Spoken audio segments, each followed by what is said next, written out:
Mark எழுதின சுவிசேஷம் 5வது அதிகாரம். பின்பு அவர்கள் கடலுக்கு அக்கறையிலுள்ள கதிரேனருடைய நாட்டில் வந்தார்கள். அவர் படவிலிருந்து இறங்கின உடனே அசுத்த ஆவியுள்ள ஒரு மனுஷன் பிரேத கல்லறைகளிலிருந்து அவருக்கு எதிராக வந்தான். அவனுடைய குடியிருப்பு கல்லறைகளிலே இருந்தது. அவனை சங்கிலிகளினாலும் கட்ட ஒருவனாலும் கூடாதிருந்தது. அவன் அநேகந்தரம் விலங்குகளினாலும் சங்கிலிகளினாலும் கட்டப்பட்டிருந்தும் சங்கிலிகளை முறித்து விலங்குகளை தகர்த்து போடுவான். அவனை அடக்க ஒருவனாலும் கூடாதிருந்தது. அவன் எப்பொழுதும் இரவும் பகலும் மலைகளிலும் கல்லறைகளிலும் இருந்து கூக்குரலிட்டு கல்லுகளினாலே தன்னை காயப்படுத்தி கொண்டிருந்தான். அவன் இயேசுவை தூரத்திலே கண்டபோது ஓடி வந்து அவரை பணிந்து கொண்டு, இயேசுவே, உன்னதமான தேவனுடைய குமாரனே, எனக்கும் உமக்கும் என்ன? என்னை வேதனைப்படுத்தாதபடிக்கு தேவன் பேரில் உமக்கு ஆணை என்று மிகுந்த சத்தமிட்டு சொன்னான். ஏனெனில் அவர் அவனை நோக்கி, அசுத்த ஆவியே, இந்த மனுஷனை விட்டு புறப்பட்டு போ என்று சொல்லியிருந்தார். அப்பொழுது அவர் அவனை நோக்கி, உன் பேர் என்னவென்று கேட்டார். அதற்கு அவன், நாங்கள் அநேகராய் இருக்கிறபடியால் என் பேர் லேகியோன் என்று சொல்லி தங்களை அந்த திசையிலிருந்து துரத்தி விடாதபடிக்கு அவரை மிகவும் வேண்டிக் கொண்டான். அப்பொழுது அவ்விடத்தில் மலையருகே அநேக பன்றிகள் கூட்டமாக மேய்ந்து கொண்டிருந்தது. அந்த பிசாசுகள் எல்லாம் அவரை நோக்கி, பன்றிகளுக்குள்ளே போகும்படி அவைகளுக்குள்ளே எங்களை அனுப்பும் என்று அவரை வேண்டிக் கொண்டன.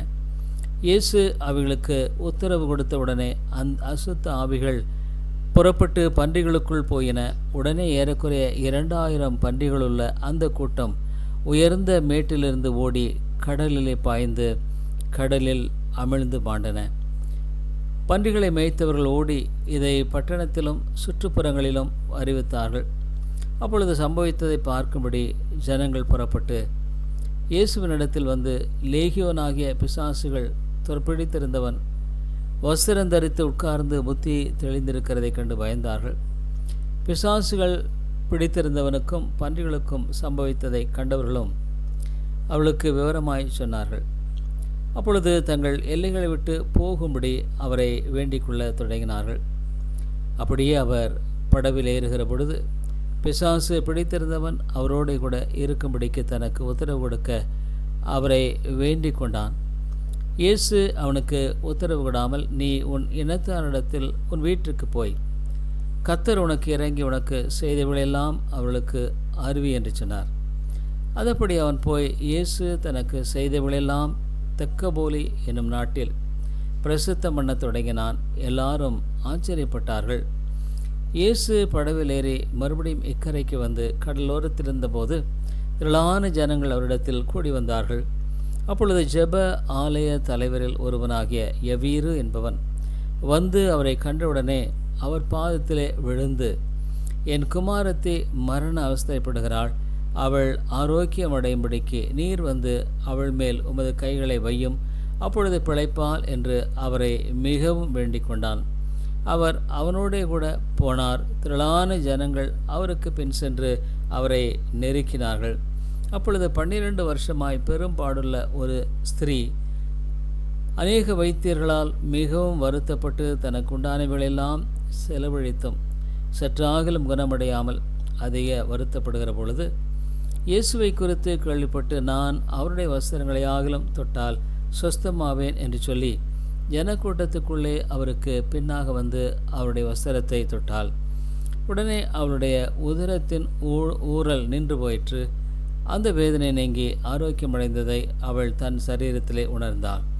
உடனே இயேசு தம்மிலிருந்து வல்லமை புறப்பட்டதை தமக்குள் அறிந்து ஜனக்கூட்டத்துக்குள்ளே திரும்பி, என் வஸ்திரங்களை தொட்டது யார் என்று கேட்டார். அவருடைய சீஷர்கள் அவரை நோக்கி, திரளான ஜனங்கள் நெருக்கி கொண்டிருக்கிற நீ பார்க்க கண்டும் என்னை தொட்டது யார் என்று கேட்கிறீரே என்றார்கள். இதை செய்தவளை காணும்படிக்கு அவர் சுற்றிலும் பார்த்தார்.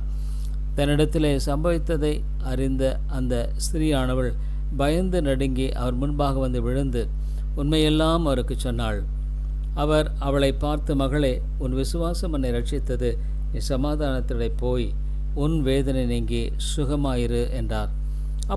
அவர் இப்படி பேசிக்கொண்டிருக்கையில் ஜெப ஆலய தலைவனுடைய வீட்டிலிருந்து சிலர் வந்து, உம்முடைய குமாரத்தி மரித்து போனாள், இனி ஏன் போதகரை வருத்தப்படுத்துகிறீர் என்றார்கள். அவர்கள் சொன்ன வார்த்தையை இயேசு கேட்டவுடனே ஜெப ஆலை தலைவனை நோக்கி, பயப்படாதே, விசுவாசமுள்ளவனாயிரு என்று சொல்லி பேதுருவையும் யாக்கோபையும் யாக்கோபின் சகோதரன் யோவானையும் தவிர வேறொருவரும் தம்மோடே வருகிறதற்கு இடங்கொடாமல் ஜெப ஆலய தலைவனுடைய வீட்டிலே வந்து சந்தடியையும் மிகவும் அழுது புலவர்களையும் கண்டு உள்ளே பிரவேசித்து, நீங்கள் சந்தடி பண்ணி அழுகிறது என்ன? பிள்ளை மரிக்கவில்லை, நித்திரையாயிருக்கிறாள் என்றார். அதற்காக அவரை பார்த்து நகைத்தார்கள். எல்லாரையும் அவர் வெளியே போக பண்ணி பிள்ளையின் தகப்பனையும் தாயையும் தம்மோடே வந்தவர்களையும் அழைத்து கொண்டு பிள்ளை இருந்த இடத்தில் பிரவேசித்து பிள்ளையின் கையை பிடித்து தலீத் தாகோமி என்றார். அதற்கு சிறுவனே, எழுந்திரு என்று உனக்கு சொல்லுகிறேன் என்று அர்த்தமாம். உடனே சிறுவன் எழுந்து நடந்தாள். அவள் 12 வயதுள்ளவளாயிருந்தாள். அவர்கள் மிகுந்த ஆச்சரியப்பட்டு பிரமித்தார்கள். அதை ஒவ்வொருவருக்கும் அறிவியாதபடி அவளுக்கு உறுதியாக கட்டளையிட்டு அவளுக்கு ஆகாரம் கொடுக்கும்படி சொன்னார். மார்க்கு 6வது அதிகாரம். அவர் அவ்விடமிட்டு புறப்பட்டு தாம் வளர்ந்த ஊருக்கு வந்தார். அவருடைய சீஷரும் அவரோடு கூட வந்தார்கள். ஓய்வு நாளான போது ஜெபாலயத்தில் உபதேசம் என தொடங்கினார். அநேகர் கேட்டு ஆச்சரியப்பட்டு, இவைகள் இவனுக்கு எங்கே இருந்து வந்தது? இவன் கைகளினால் சிப்படிப்பட்ட பலத்த செய்கள் நடக்கும்படி இவனுக்கு கொடுக்கப்பட்ட ஞானம் எப்படிப்பட்டது? இவன் தச்சன் அல்லவா? மரியாளுடைய குமாரன் அல்லவா? யாக்கோபு, யோசே, யூதா, சீமோன் என்பவர்களுக்கு சகோதரன் அல்லவா? இவன் சகோதரிகளும் இங்கே நம்மிடத்தில் இருக்கிறார்கள் அல்லவா? என்று சொல்லி அவரை குறித்து இடரல் அடைந்தார்கள். இயேசு அவர்களை நோக்கி, தீர்க்கதரிசி ஒருவன் தன் ஊரிலும் தன் இனத்திலும் தன் வீட்டிலுமே அன்றி வேறெங்கும் கனவீனமடையான் என்றார். அங்கே அவர் சிலர் நோயாளிகள் மேல் கைகளை வைத்து அவர்களை குணமாக்கினதே என்று வேறொரு அற்புதமும் செய்யக்கூடாமல் அவர்களுடைய அவிசுவாசத்தை குறித்து ஆச்சரியப்பட்டு கிராமங்களிலே சுற்றி திரிந்து உபதேசம் பண்ணினார். அவர் 12 அழைத்து அசுத்த ஆவிகளை துரத்த அவர்களுக்கு அதிகாரம் கொடுத்தார். வழிக்கு பையை ஆகலும் அப்பத்தை ஆகலும் கச்சையில் காசை ஆகலும் எடுத்து கொண்டு போகாமல் ஒரு தடியை மாத்திரம் எடுத்து கொண்டு போகவும், பாதரட்சைகளை போட்டு கொண்டு போகவும், 2 அங்கிகளை தெரியாதிருக்கவும் கட்டளையிட்டார். பின்பு அவர்களை நோக்கி, நீங்கள் எங்கேயாகிலும் ஒரு வீட்டில் பிரவேசித்தால் அவ்விடத்தை விட்டு புறப்படுகிற வரைக்கும் அங்கேதானே தங்கியிருங்கள். இவர்களாகிலும் உங்களை ஏற்றுக்கொள்ளாமலும் உங்கள் வசனங்களை கேளாமலும் இருந்தால் நீங்கள் அவ்விடம் விட்டு புறப்படும் போது அவர்களுக்கு சாட்சியாக உங்கள் கால்களின் கீழே படிந்த தூசியை உதறி போடுங்கள். நியாய தீர்ப்பு நாளிலே அந்த பட்டணத்திற்கு நேரிடுவதை பார்க்கலும் சோதோம் கொமாரா பட்டணத்திற்கு நேரிடுவது இலகுவாயிருக்கும் என்று மெய்யாகவே உங்களுக்கு சொல்லுகிறேன் என்று சொல்லி அவர்களை 2 பேராக அனுப்பினார். அவர்கள் புறப்பட்டு போய் மனம் திரும்புங்கள் என்று பிரசங்கித்து அநேகம் பிசாசுகளை துரத்தி அநேகம் நோயாளிகளை எண்ணெய் பூசி சுத்தமாக்கினார்கள். அவருடைய பேர் பிரசித்தமானபடியினால் ஏரோது ராஜா அவரை குறித்து கேள்விப்பட்டு, யோவான் ஸ்நானன் மரித்தோரிலிருந்து எழுந்தான், ஆகையால் அவனிடத்தில் இந்த பலத்த செய்கள் விளங்குகிறது என்றான். சிலர் அவர் எலியா என்றார்கள். வேறு சிலர் அவர் ஒரு தீர்க்கதரிசி அல்லது தீர்க்கதரிசிகளில் ஒருவனை இருக்கிறார் என்று சொன்னார்கள். ஏரோது அதை கேட்டபொழுது அவன், நான் சிரச்சேதம் பண்ணின யோவான் தான் அவன் மரித்தோரிலிருந்து எழுந்தான் என்றான். ஏரோது தன் சோதரனாகிய பிலிப்புவின் மனைவி ஏரோதியாளை தனக்கு மனைவியாக கொண்டபோது யோவான் ஏரோதை நோக்கி, நீர் உம்முடைய சகோதரன் மனைவியை வைத்துக் கொள்வது நியாயமல்லவென்று சொன்னது நிமித்தம் ஏரோது சேவகரை அனுப்பி யோவானை பிடித்து கட்டி காவலில் வைத்திருந்தான். ஏரோதியாளும் அவனுக்கு சதி நினைத்து அவனை கொன்று போட மனதாயிருந்தாள். ஆகிலும் அவளால் கூடாமற் போயிற்று. அதேனென்றால் யோவான் நீதியும் பரிசுத்தமுள்ளவனும் என்று ஏரோது அறிந்து அவனுக்கு பயந்து அவனை பாதுகாத்து அவன் யோசனையின்படி அநேக காரியங்களை செய்து விருப்பத்தோடு அவன் சொல்லை கேட்டு வந்தான். பின்பு சமயம் வாய்த்தது. எப்படி என்றால், ஏரோது தன் ஜென்ம நாளிலே தன்னுடைய பிரபுக்களுக்கும் சேனாதிபதிகளுக்கும் கலிலேய நாட்டின் பிரதான மனுஷருக்கும் ஒரு விருந்து பண்ணினபோது ஏரோதியாளின் குமாரத்தி சபை நடுவிலே வந்து நடனம் பண்ணி ஏரோதுவையும் அவனுடனே கூட பந்தியிருந்தவர்களையும் சந்தோஷப்படுத்தினாள். அப்பொழுது ராஜா சிறுவனை நோக்கி, உனக்கு வேண்டியதை என்னிடத்தில் கேள், அதை உனக்கு தருவேன் என்று சொன்னதுமல்லாமல், நீ என்னிடத்தில் எதை கேட்டாலும் அதை என் ராஜ்யத்தில் பாதி ஆனாலும் அதை உனக்கு தருவேன் என்று அவளுக்கு ஆணையுமிட்டான். அப்பொழுது அவள் வெளியே போய் நான் என்ன கேட்க வேண்டும் என்று தன் தாயினிடத்தில் கேட்டால், அதற்கு அவள் யோவான்சானுடைய தலையை கேள் என்றாள். உடனே அவள் ராஜாவினிடத்தில் சீக்கிரமாய் வந்து, நீர் இப்பொழுதே ஒரு தாளத்தில் யோவான்சானனுடைய தலையை எனக்கு தர வேண்டும் என்று கேட்டாள். அப்பொழுது ராஜா மிகுந்த துக்கமடைந்தான்.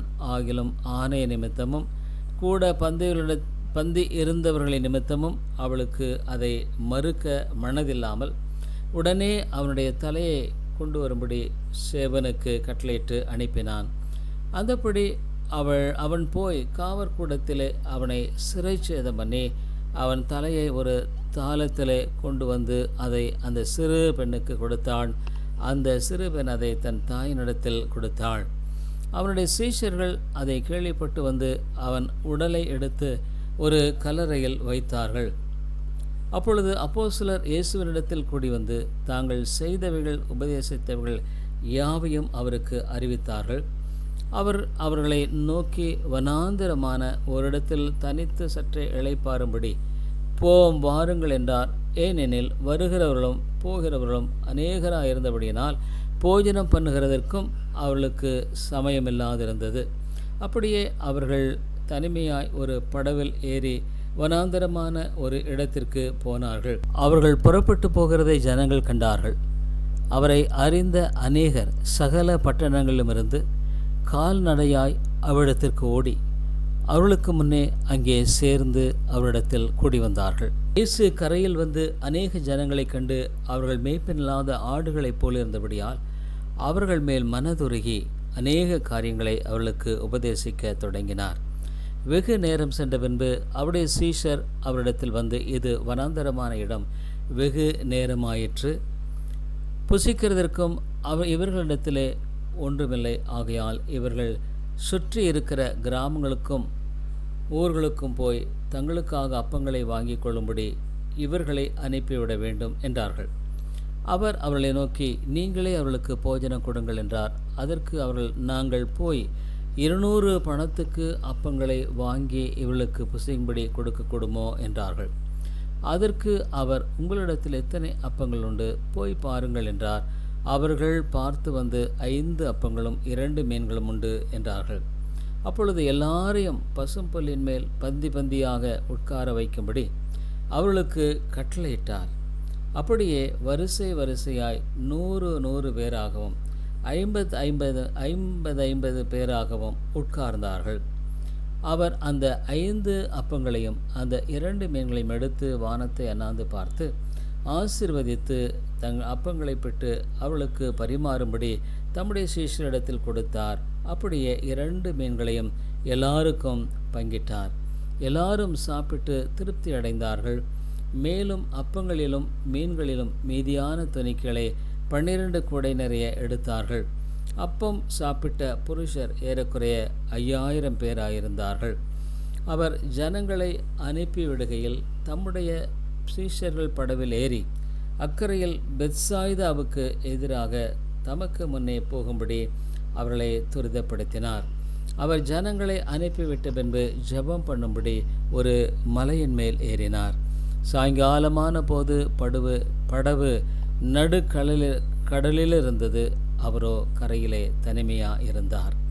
அப்பொழுது காற்று அவர்களுக்கு எதிராக இருந்தபடியினால் அவர்கள் கண்டு வலிக்கிறதில் வருத்தமடைகிறதை அவர் கண்டு ராத்திரியில் 4ஆம் ஜாமத்தில் கடலின் மேல் நடந்து அவரிடத்தில் வந்து அவர்களை கடந்து போகிறவர்களைப் போல் காணப்பட்டார். அவர் கடலின் மேல் நடக்கிறதை அவர்கள் கண்டு ஆவேசம் என்று எண்ணி சத்தமிட்டு அலறினார்கள். அவர்கள் எல்லாரும் அவரை கண்டு கலக்கமடைந்தார்கள். உடனே அவர் அவர்களோட பேசி, திடன் கொள்ளுங்கள், நான் தான், பயப்படாதிருங்கள் என்று சொல்லி அவர்கள் இருந்த படவில் ஏறினார். அப்பொழுது காற்று அமர்ந்தது. அதனால் அவர்கள் தங்களுக்குள்ளே மிகவும் பிரமித்து ஆச்சரியப்பட்டார்கள். அவருடைய இருதயம் கடினமுள்ளதாக இருந்தபடியினால் அப்பங்களை குறித்து அவர்கள் உணராமற் போனார்கள். அவர்கள் கடலை கடந்து கெனசரேத்து என்னும் நாட்டிற்கு வந்து கரைபிடித்தார்கள். அவர்கள் படவிலிருந்து இறங்கின உடனே ஜனங்கள் அவரை அறிந்து அந்த சுற்றுப்புறமெங்கும் ஓடி திரிந்து பிணியாளிகளை படுக்கைகளை கடத்தி அவர் வந்திருக்கிறார் என்று கேள்விப்பட்ட இடங்களெல்லாம் சுமந்து கொண்டு வந்தார்கள். ஆளாமலும் அவர் பிரவேசித்த கிராமங்கள், பட்டணங்கள், நாடுகள் எவைகளோ அவைகளின் சந்தை வெளிகளிலே வியாதிக்காரரை வைத்து அவருடைய வஸ்திரத்தின் ஓரத்தை ஆகலும் அவர் தொடும்படி உத்தரவாக வேண்டும் என்று அவரோடே வேண்டிக் கொண்டார்கள். அவரை தொட்ட யாவரும் சொஸ்தமானார்கள்.